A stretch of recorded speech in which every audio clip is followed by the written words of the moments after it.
പുലിക്കളി കാണാൻ വരുന്നവര് സുരക്ഷിതമായ സ്ഥലങ്ങളിലേക്ക് മാറി നിൽക്കണം എന്ന് പറഞ്ഞിട്ട് ഈ ജീർണിച്ച കെട്ടിടങ്ങളിൽ, അതേപോലെ ഈ സുരക്ഷ പൂർണ്ണമായും ഇല്ലാത്ത പണി നടക്കുന്ന കെട്ടിടങ്ങളിൽ അവിടെ ഒന്നും ഈ പുലിക്കളി കാണാൻ നിൽക്കരുതെന്ന് ഒരു നിർദ്ദേശമുണ്ട്.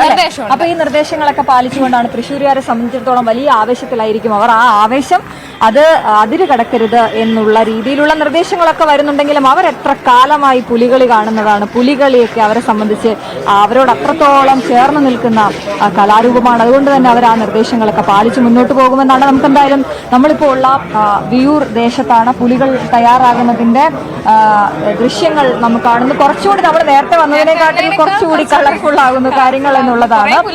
അതെ, കുറെ പുലികളായിരിക്കുന്നു. പുലികളുടെ ദേഹത്തേക്ക് മെയ് എഴുത്ത് നടന്നുകൊണ്ടിരിക്കുകയാണ്. ആശാന്മാർ, അതായത് നമ്മളിപ്പോ ഇത് ഏത് പുലിയാണെന്ന് ചോദിച്ച് വരച്ചുകൊണ്ടിരിക്കുന്ന ആളുകൾക്ക് മാത്രമേ അത് അറിയത്തുള്ളൂ.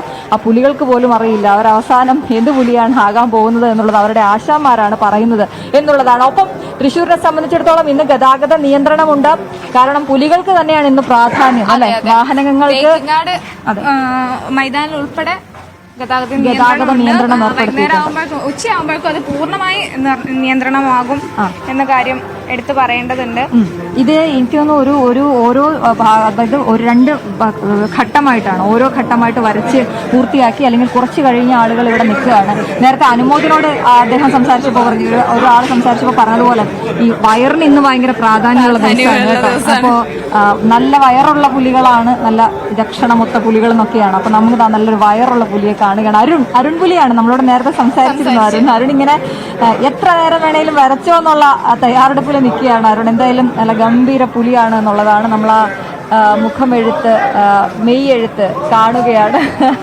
അപ്പോ ഇത് ഷംന, നമ്മള് ഇവരുടെ വിശേഷങ്ങളിലോട്ട് പോകുന്നതോടൊപ്പം തന്നെ നമുക്ക് മറ്റു വാർത്തകൾ കൂടി നമുക്ക് നോക്കേണ്ടതുണ്ട്. നമ്മള് ഈ ഓണത്തിന്റെ ഒരു കൊട്ടിക്കലാശം എന്നൊക്കെ പുലിക്കളി നമുക്ക് പറയാം. കാരണം നാലാം ഓണത്തിനാണ്. അതിനു മുമ്പ് ഇവിടെ കുമ്മാട്ടിക്കളി ഉണ്ട്. നമ്മുടെ കൂടെ ഇപ്പൊ തൃശ്ശൂർ എപ്പോഴും ഓരോ കലകൾ, അതെ, കലകൾക്ക് വലിയ പ്രാധാന്യം കൊടുക്കുന്ന, അതെ, അത് കലകളെ അത്രത്തോളം സ്നേഹിക്കുന്ന, അതിനുവേണ്ടി ഏതറ്റം വരെയും പോകാൻ.